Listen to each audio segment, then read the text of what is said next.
Everyone সকলোকে মোৰ অন্য এটা ভিডিঅ'লৈ স্বাগতম জনাইছোঁ। আমি ওলাইছোঁ এফালে ফুৰিবলৈ যাবলৈ। ভিডিঅ'টো সম্পূৰ্ণ নাচালেও আপোনালোকে অকণমান আগলৈ গ'লে আমি ক'লৈ গৈছোঁ আৰু কিয় গৈছোঁ আপোনালোকে সকলোৱে গম পাব। প্ৰথমতে কৈ দিছোঁ, আমি জয়সাগৰত অৱস্থিত হেৰিটেজ পাৰ্কলৈ গৈছিলোঁ। তাৰ বাহিৰৰ পৰিৱেশটোৰ লগত অকণমান চিনাকি কৰি দিছোঁ। এয়া হৈছে ব'টিং কৰিব পৰা ছিষ্টেম আছে ইয়াত। ধুনীয়াকৈ এনেকৈ পানীৰ মাজতে এখন চাংঘৰ বনোৱা নিচিনা বনাই দিছে। তাৰপিছত কিনাৰে কিনাৰে ব'টিং আছে। তাৰপিছত এয়া ভিতৰখন দেখাই দিছোঁ অকণমান। এয়া ভিতৰৰ পৰিৱেশটো দেখাই দিছোঁ। ভিতৰৰ পৰিৱেশটো খুব ধুনীয়া। তাৰপিছত প্ৰথম এণ্ট্ৰেঞ্চতে এনেকৈ অসমৰ প্ৰতিটো অমূল্য সম্পদ এনেকৈ সজাই ৰখা হৈছে। তাৰপিছত এয়া দেখিছেনে ভিতৰৰ মানে ইণ্ট্ৰ'টো আমাৰ মনে যে ইমান ভাল পাইছে। মই মাত্ৰ তাৰ পিছে পিছে ঘূৰিবহে পাৰিছোঁ।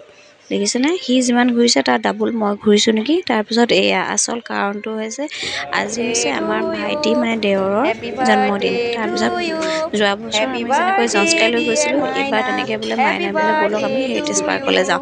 ঘৰত উদযাপন কৰা নহয় আজিকালি, মানে তাৰ বাৰ্থডেটো আচলতে সি নিজেই অকণমান নিজকে নিজে স্পেচিয়েল কৰি লয়। সেইকাৰণে ভালো লাগে, অকণমান বাহিৰত খায়ো ভাল লাগে। যেনেকৈ লোকে এনিভাৰ্চাৰীত বাহিৰত খায়, আমি তাৰ বাৰ্থডে দিনা বাহিৰত খাওঁ। তাৰপিছত এয়া তাৰ লগৰ আৰু কোনোবা কোনবি আহিছে আৰু।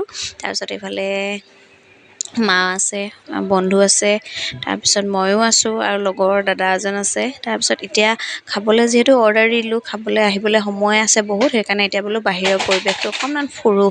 ইমান ঠাণ্ডা। তাৰপিছত এয়া মুখৰ আগতে এনেকৈ ধুনীয়াকৈ গছ এজোপা আছে। গোটেই গছজোপাত মানে এইটো কি জানো লতা এটা বগাই আছে। লতাটো বগাই থকাৰ কাৰণে ভাল লাগিছে।